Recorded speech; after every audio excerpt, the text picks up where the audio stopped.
I appreciate the opportunity to address this gathering on behalf of Israeli soldiers missing in action, most from as long ago as the 1982 war in Lebanon.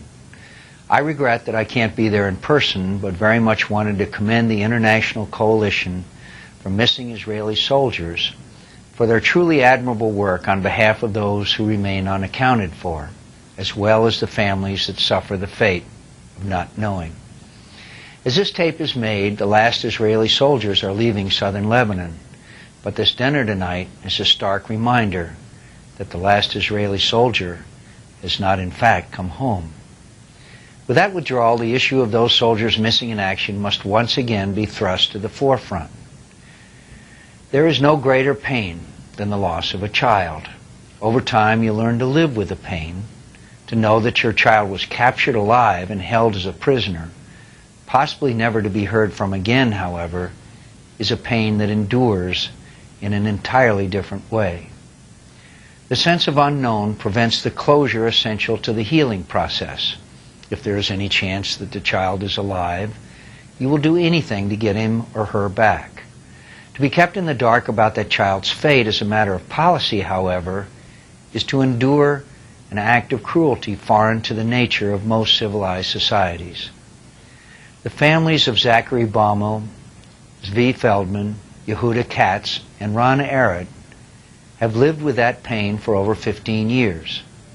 As parents, our hearts go out to them. As activists, we admire their courage and fortitude in the pursuit of answers about the fate of their sons. They are an inspiration to many, and I can only hope that our combined efforts will help them to resolve the case of soldiers who are missing in action, who are not mere statistics, but the center of the lives of those who love them, and of a nation known for its extraordinary efforts at bringing home its captured and killed personnel. The United States of America continues to struggle with the fate of its own missing soldiers from World War II, Korea, and Vietnam. It's an issue that haunts us more than a quarter of a century, since Operation Homecoming brought hundreds of American prisoners, myself included, home from Vietnam. The American public holds dear the effort to account for its missing. Israel is a country for whom accountability sets a standard unknown anywhere in the world, probably in history. Its history of releasing prisoners of war captured by the Israeli Defense Forces, as well as terrorists from another kind of war, by the hundreds, in exchange for handfuls of Israeli soldiers, is well established, and speaks to the centrality of the worth of the individual to Israeli society. One example worth noting was the May 20th, 1985 release of 1,150 Arab prisoners in exchange for 3 known Israeli prisoners from the war in Lebanon.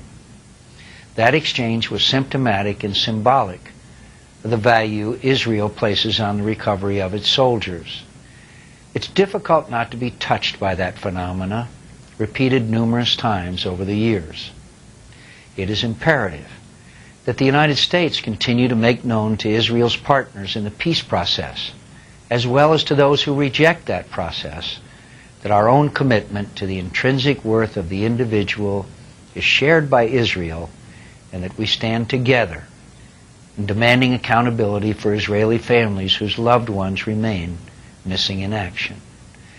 The family of Zachary Baumel, in particular, an American citizen, must know that his government is doing everything in its power to secure its release.